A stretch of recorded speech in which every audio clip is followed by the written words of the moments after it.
Bonjour à tous, bienvenue dans Pour tout vous dire. Aujourd'hui, cette émission sera consacrée à un animal que tout le monde adore, le panda, et plus particulièrement à l'histoire du panda entre la France et la Chine.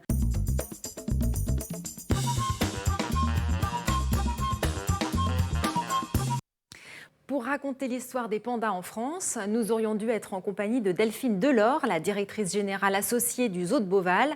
Hélas, elle ne pourra pas être avec nous en plateau en raison du confinement, mais nous la retrouverons en visioconférence dans l'émission. Marie-Claude Bomsel, la vétérinaire qui était en Chine en 1973, lorsque les premiers pandas ont été offerts à la France, est en revanche bien là. Bonjour Marie-Claude Bomsel et merci d'avoir accepté notre invitation. Bonjour. Et puis tout à l'heure, dans la deuxième partie, Francine Campa, PDG de l'entreprise Dérol, viendra nous parler du parc TerraPanda, une coopération franco-chinoise sur le thème du panda. Marie-Claude Bomsel, je vais tout de suite vous présenter à nos téléspectateurs. Vous êtes docteur vétérinaire et professeur émérite au Muséum national d'histoire naturelle, ce qui vous a amené à voyager dans le monde entier. Vous avez notamment travaillé avec la célèbre primatologue Jane Goodall. Et à côté de chance même d'être présidente de son club, de son institut français. Présidente de l'Institut en France. Et à côté de ces activités, vous contribuez régulièrement en tant que chroniqueuse animalière à des émissions pour la télévision et la radio. C'est bien ça ? Voilà. Alors, commençons tout de suite sur les pandas. Pourquoi les pandas ont-ils tellement la cote ? Qu'est-ce qui rend ces animaux si sympathiques auprès du public, Marie-Claude ? Ils ont tout pour eux, absolument tout. Ce sont des ours. Qui n'aiment pas les ours en peluche. Ils sont noirs et blancs avec cette larme à l'œil qui leur donne une forme d'empathie pour nous. On a envie de les câliner. Ils sont extrêmement lents. Ils ne sont pas agressifs, ils sont végétariens, ils ont ces charmantes petites oreilles noires, ils ont vraiment tout. On n'a qu'une envie, c'est de les embrasser. Attention, moi qui les ai approchés, ils peuvent être irascibles, mais a priori, c'est logique. Pardon ? Ce sont des ours tout de même. Voilà, ce sont des ours, avec tout ce qu'il peut dire, mais beaucoup plus lents. L'autre chose aussi, particulièrement pour ma génération, ils ont toujours représenté la conservation de la nature. Dès 1961, le WWF a créé un logo à leur effigie, et ils étaient chinois. Et nous, en 1961, la Chine, c'était un pays lointain. Donc, on les a d'autant plus appréciés. Alors, vous l'avez dit, ce sont des carnivores végétariens. C'est un petit peu paradoxal, a priori. Ils ont d'autres caractéristiques très particulières. Est-ce que vous pouvez nous en donner quelques exemples ? Ce sont des paradoxes en eux-mêmes, si je puis dire. Bon, être ours, c'est-à-dire carnivore, même si tous les ours sont plutôt herbivores, a tendance, avec de temps en temps quelques goûts pour les proies, mais eux sont spécifiquement herbivores et spécifiquement accros au bambou, 99%. Alors il y a ça à peu près 2 millions d'années, ils se sont trouvés dans des marais environ, on suppose, et ils ont été poussés à trouver une nourriture le plus facile possible, et grâce à ça, ils se sont accrochés au bambou. L'avantage qu'ils ont eu, c'est qu'ils ont développé une excroissance, on appelle ça un 6e droit, qui est en fait une excroissance osseuse qui leur permet de coincer le bambou. Et ça, c'est formidable. C'est aussi une des choses pour lesquelles on aime. On les voit sandwicher, ils cassent leurs trucs et tout. Ils peuvent attraper comme s'ils avaient des mains. Ça fait un bruit épouvantable quand vous êtes à côté d'eux, en train de se dire crac, crac, crac. Ça sort beaucoup de l'autre côté car ils digèrent extrêmement mal puisqu'ils ont un estomac et un intestin carnivore, le bambou.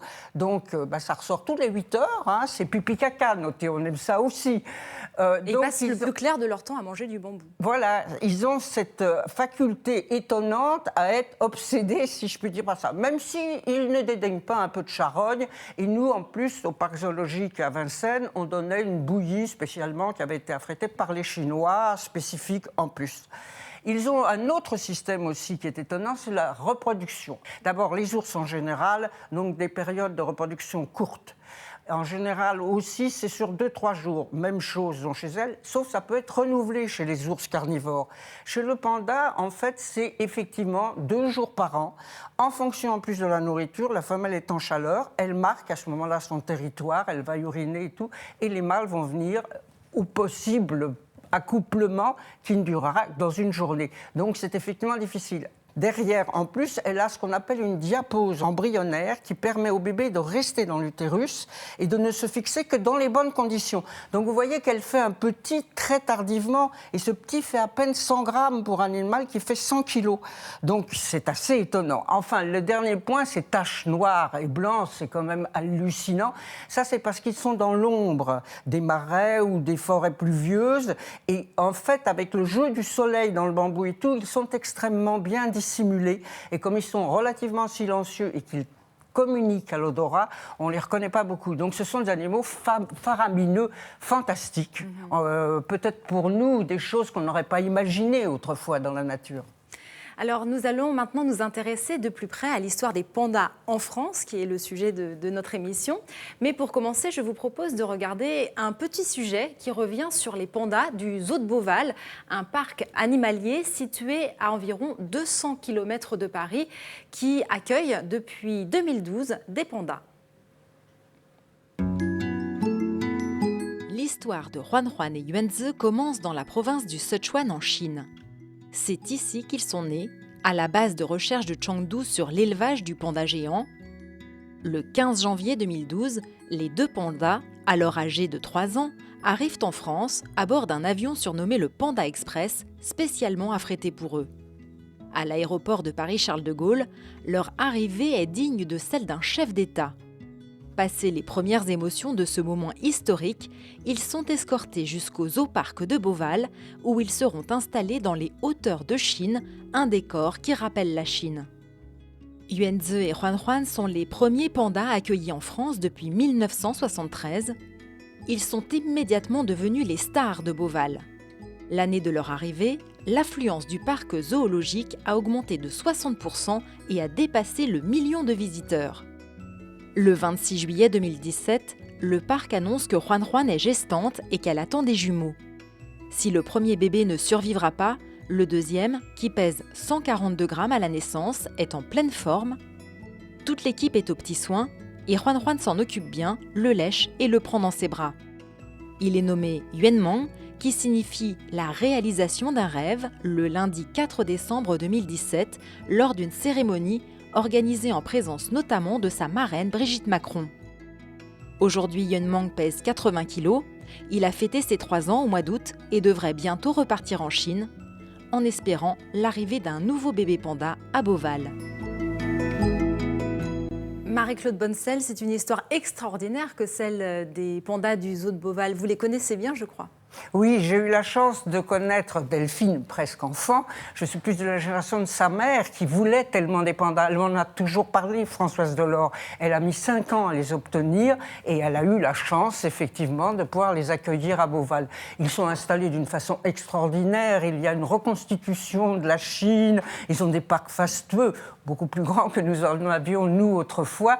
Et ils sont une équipe soignante et prévenante autour, avec des vétérinaires extrêmement spécialisés.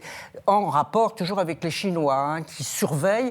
Tous les pandas actuellement hors de Chine appartiennent aux Chinois parce que désormais ce sont des prêts. Et puis les soigneurs chinois viennent aussi, sont présents à Beauval. Ils viennent systématiquement, de même qu'ils étaient venus, nous allons le voir en 1973, ils viennent là et ils viennent dès qu'il y a une naissance ou un événement quelconque aussi important. Ils sont surveillés de très près par les Chinois.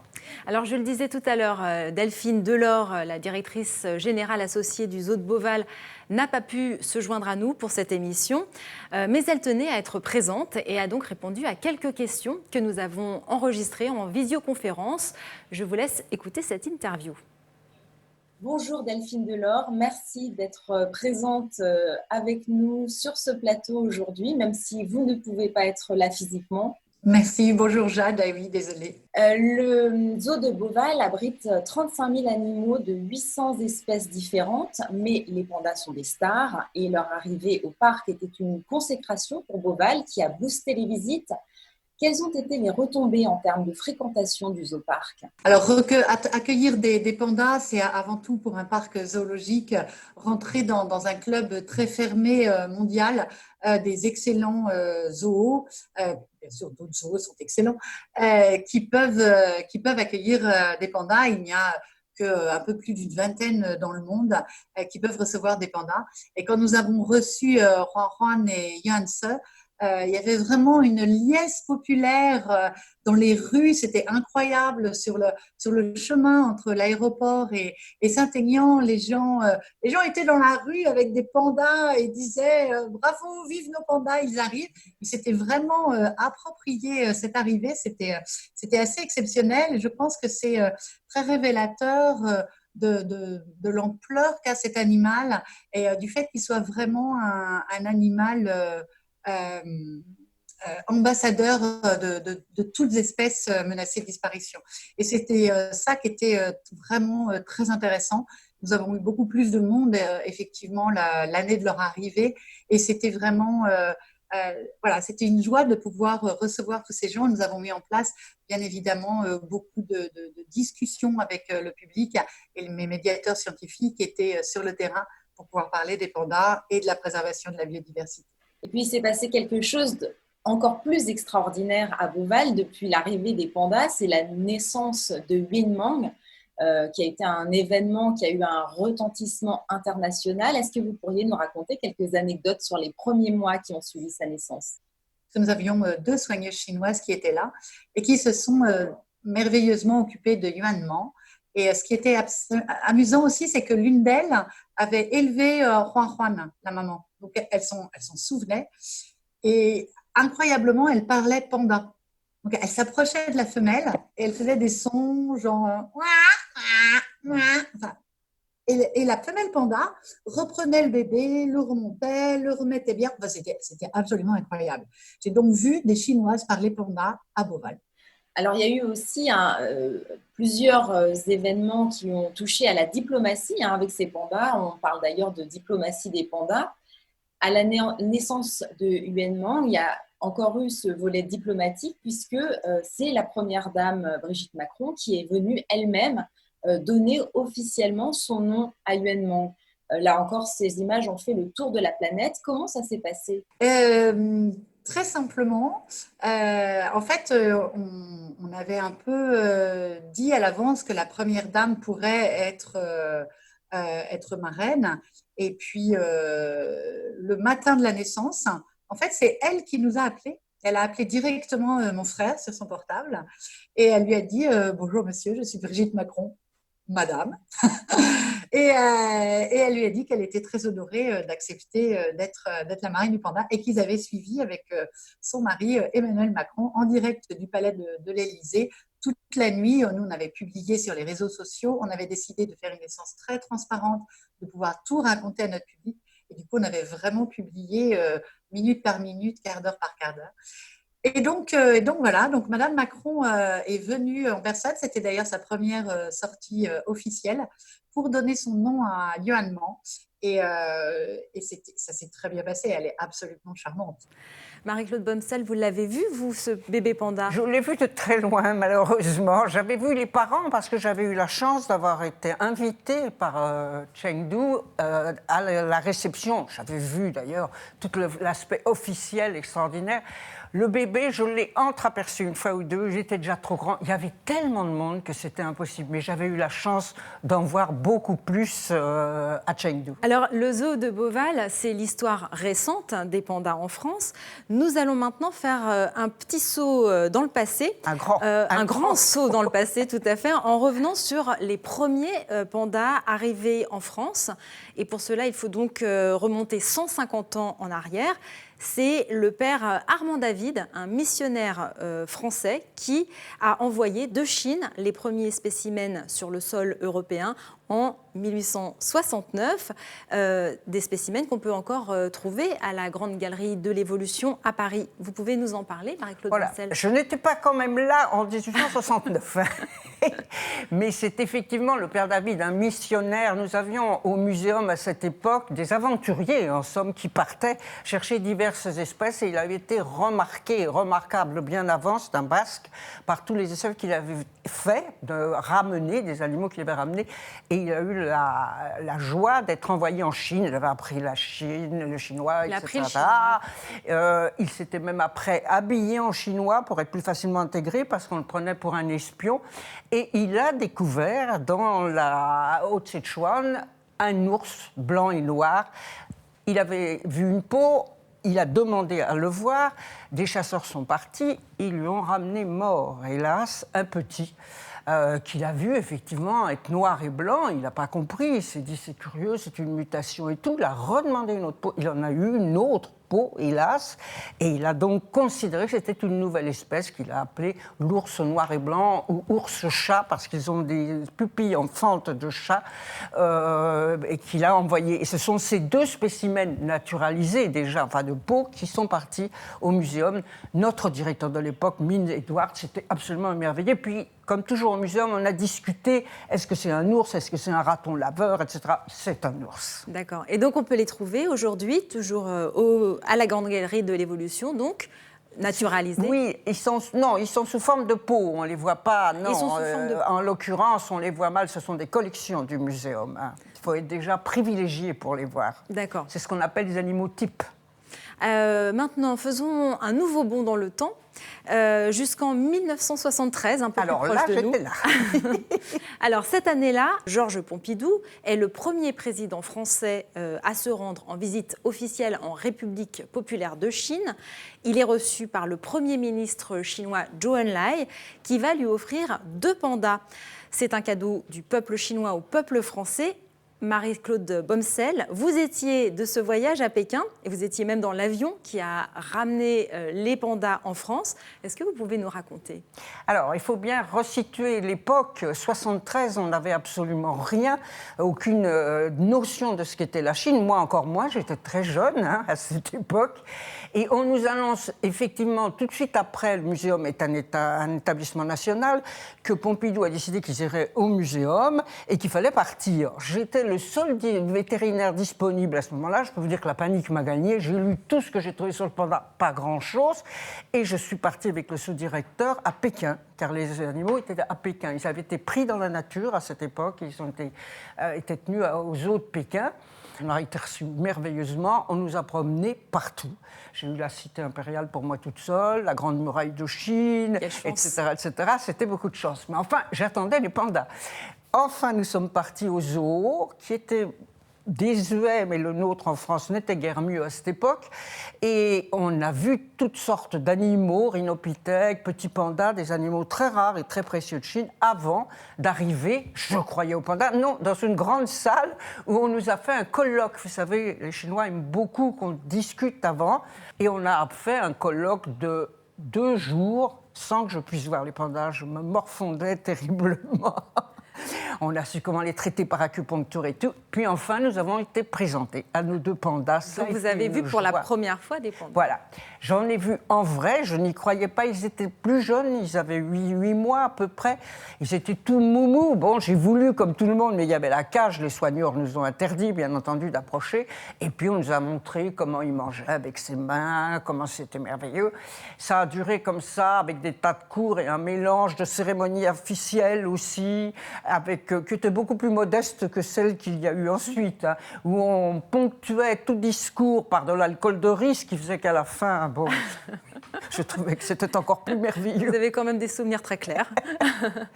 Et enfin, nous sommes partis. Mais à cette époque, c'est pareil, on a, pour les pandas, maintenant, ils voyagent dans leur propre avion. Là, il n'y avait rien.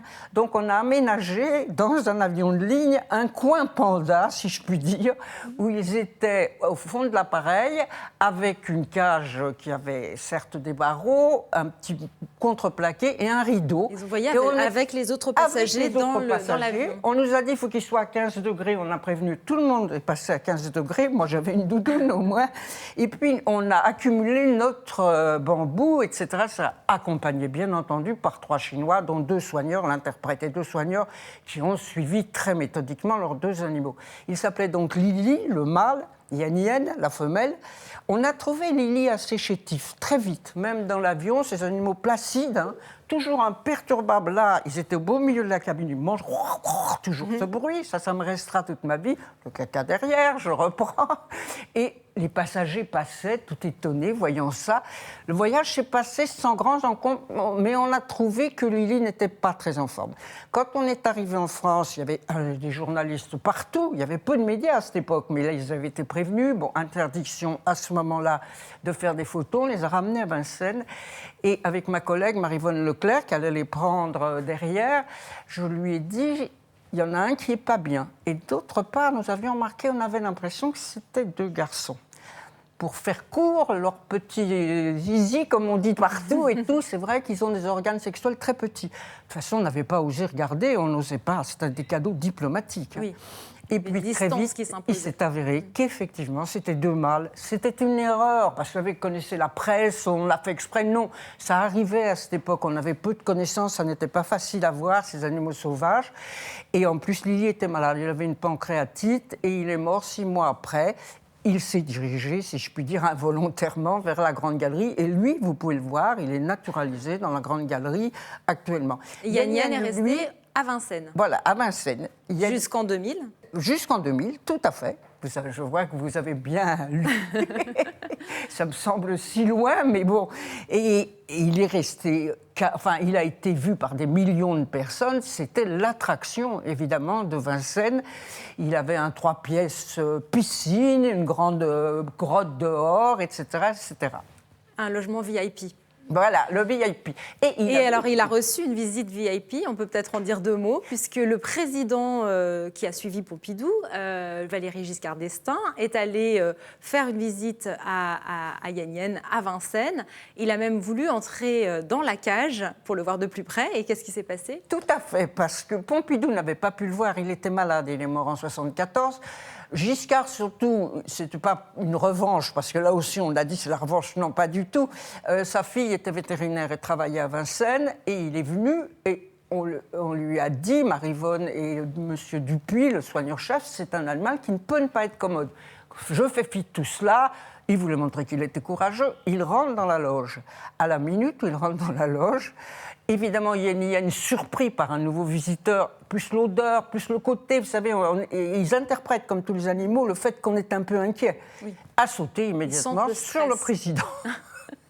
Bon, il n'a pas eu le temps de l'attraper. Le soigneur a ceinturé Yan Yan, qui a mordu notre soigneur, bon, il ne faut pas oublier. Et on voit Maryvonne qui pousse notre président. Voilà. On a frôlé l'incident diplomatique. Voilà. Faut voir aussi qu'à cette époque, il n'y avait pas toute la sécurité. Il est venu ça ne peut pas exister maintenant, bien entendu. Alors, nous allons poursuivre dans quelques instants cette émission. Mais tout de suite, nous accueillons Francine Campa pour la 2e partie.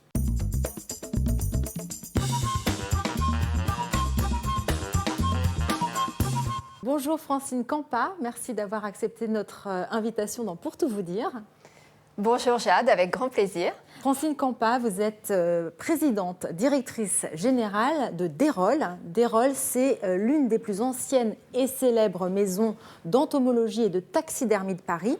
C'est aussi ce qu'on appelle un cabinet de curiosité, un lieu où l'on trouve toutes sortes de choses plutôt belles et étranges. Et c'est aussi une société qui met en œuvre de nombreux projets autour de la nature, de l'art et de l'éducation. Absolument, Jade, vous avez parfaitement résumé ce qu'est Dérolle, cette institution de près de 200 ans d'âge qui a été historiquement créée à vocation pédagogique pour permettre au plus grand nombre d'observer, d'étudier et de préserver par la suite la nature. Alors pour cette émission sur les pandas, vous êtes venu nous parler de Terra Panda.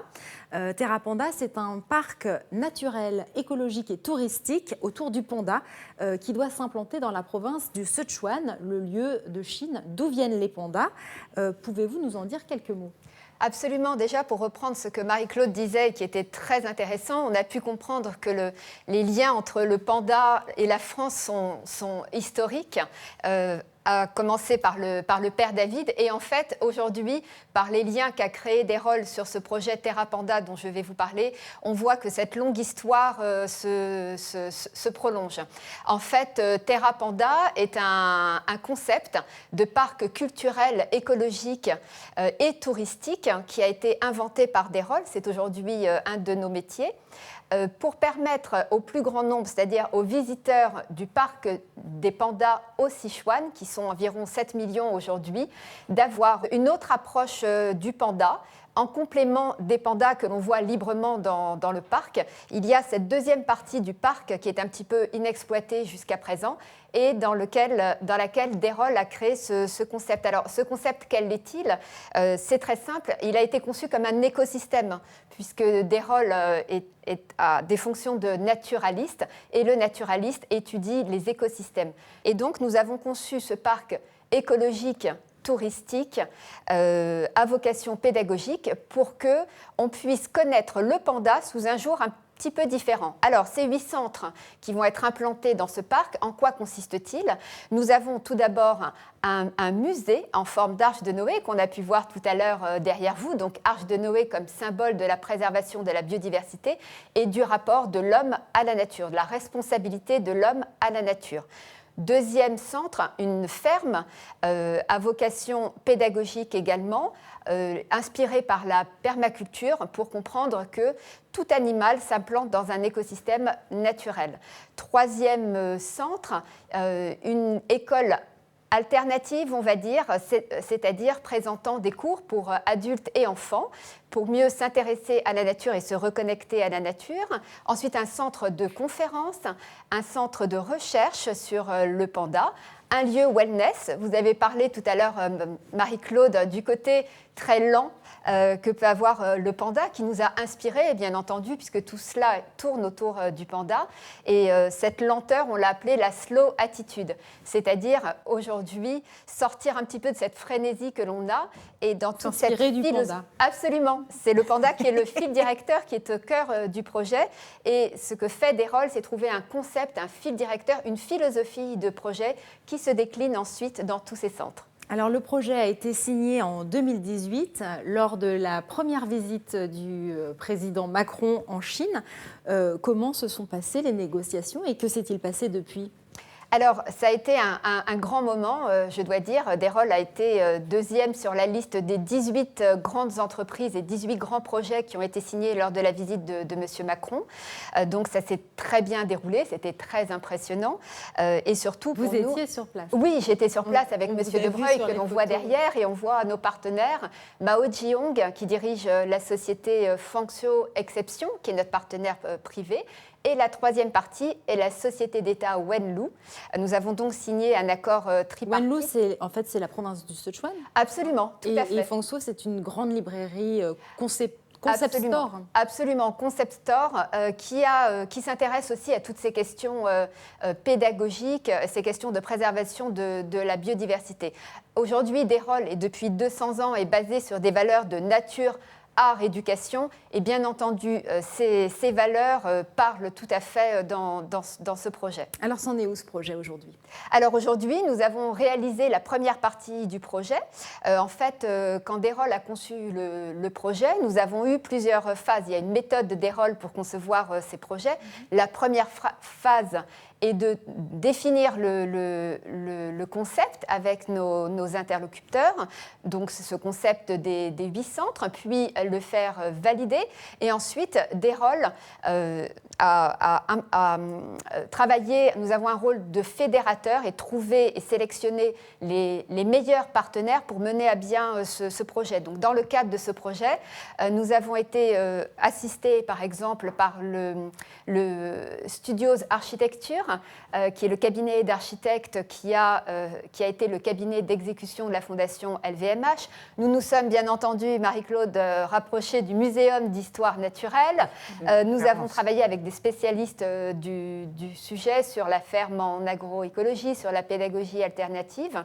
Et donc, la première phase a été rendue en début d'année 2020 et malheureusement, nous avons été par la suite arrêtés par la crise sanitaire. Comme beaucoup d'activités. Alors, ce parc Terra Panda sera implanté au sein de la vaste et emblématique zone de recherche et de protection des pandas géants de Chengdu, qui est située en bordure de la ville et dont une partie est déjà ouverte au public. Vous avez déjà eu l'occasion de la visiter ? Oui, c'est là où j'ai eu la chance de les voir quand la deuxième fois ils sont partis pour Beauval. C'est un lieu assez étonnant car la joie c'est de voir, je suppose que vous l'avez vu, des petits pandas. Et ça, il n'y a rien de plus merveilleux. Absolument, c'est un lieu incroyable, exceptionnel, où en fait on voit aussi bien les pandas adultes qui, comme vous disiez, passent leur journée à manger, à déféquer, et puis ils sont, Avec il y a le un bruit. terme que l'on a bien aimé, ils sont facétieux. C'est ça qui les rend aussi, je pense, extrêmement attachants. On a l'impression parfois de voir des expressions un peu humaines, ils ont un petit côté gauche extrêmement attachant, et puis ce contraste avec la taille des bébés pandas. Et c'est pour ça que Dérolle, justement, a à cœur ce très beau projet de Terra Panda.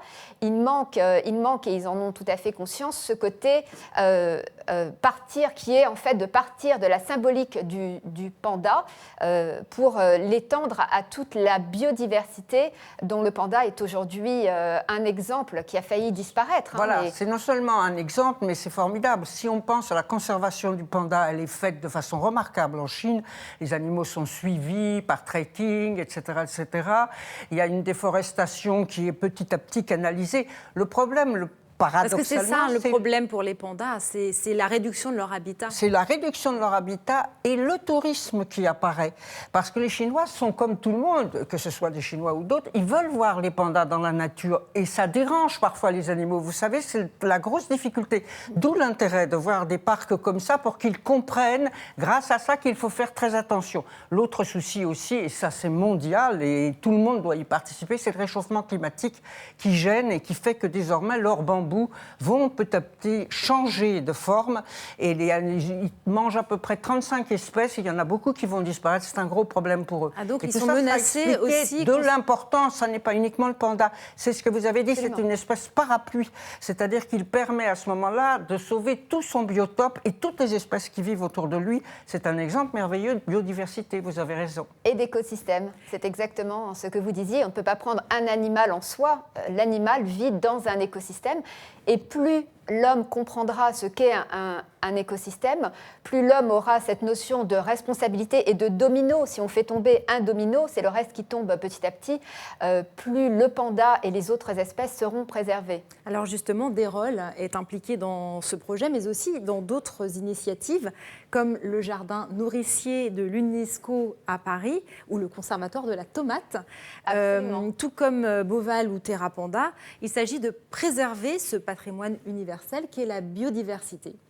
Absolument. En fait, chez Dérolle, sur ces valeurs de nature, art, éducation, nous considérons que nous avons un rôle à jouer du fait de ces 200 ans d'histoire et une responsabilité pour les générations à venir. Donc, notre action, en fait, que toutes les équipes ont vraiment à cœur, depuis Monsieur De Breuil, qui est le propriétaire de la maison Dérolle, et toutes les équipes que l'on voit derrière vous chez Dérolle, qui est entreprise, qui est labellisée entreprise du patrimoine vivant pour ses savoir-faire et qui a un accord cadre avec l'UNESCO. Toutes ces missions, nous essayons de les réaliser sur ces valeurs de nature, art, éducation. Ce jardin de l'UNESCO, c'est un jardin qui a été voulu par la Commission nationale française de l'UNESCO, qui a été voté à l'UNESCO, qui reçoit le soutien de Audrey Azoulay, la directrice de l'UNESCO. Et en fait, il y avait au sein de l'UNESCO une très grande pelouse délaissée, un petit peu jaunie l'été, doit-on dire même.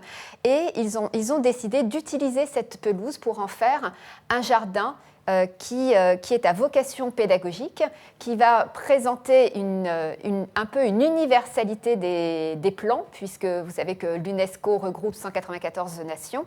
Donc, dans ce jardin, nous avons implanté des plantes et des plants de toutes les régions du monde, des plus grandes régions du monde, donc vivent les unes à côté des autres, des plants venant d'Amérique du Sud, d'Afrique, d'Europe, beaucoup de Chine également. Et ce jardin a été designé par Monsieur De Breuil en forme d'hélice d'ADN pour symboliser la vie. Donc là encore, nous partons d'un concept, nous le développons avec un design et des signifiants pour qu'il soit au service de tous. Vous voulez réagir, Marie-Claude Bonsel ? Non, je trouve ça admirable parce qu'il faut que toute la jeune génération qui est écologiste a peu de données finalement. Et il est intéressant de pouvoir lui offrir ça, c'est l'avenir, hein, absolument. Et ce sera le mot de la fin. Je vous remercie toutes les deux, Francine Campa et Marie-Claude Bomsel, d'être venues nous parler des pandas et du projet Terra Panda de Dérolle. Et je vous remercie, vous aussi, qui nous avez suivis. Je vous rappelle que Pour tout vous dire est présent sur les réseaux sociaux de CGTN français et que nous espérons y lire vos commentaires. Je vous dis à la semaine prochaine pour une nouvelle émission.